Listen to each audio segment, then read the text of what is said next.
করতেছি। Dress up সম্বন্ধে তোমরা আগে শিখো, সে ড্রেস আপ করো। কারণ মানুষের সৌন্দর্য একমাত্র ড্রেস আপের মধ্যেই প্রকাশ পায়।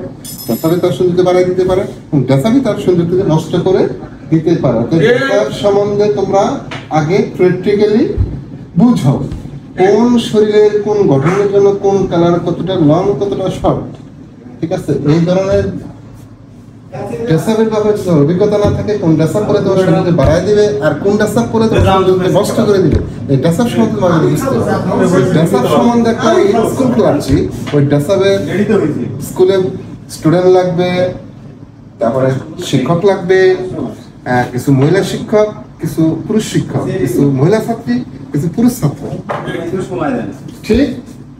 এবং কোন বর্ণের কোন কালারের মানুষের কোন ধরনের ড্রেস আপ শুট করলে তাকে ভালো লাগবে, এই ব্যাপারে প্র্যাকটিক্যালি তাকে ড্রেস আপ পরিয়ে সেলফি তুলে ফিজিক্যালি ভাবে তাকে পরীক্ষিত করা হবে যে তাকে কেমন লাগতেছে।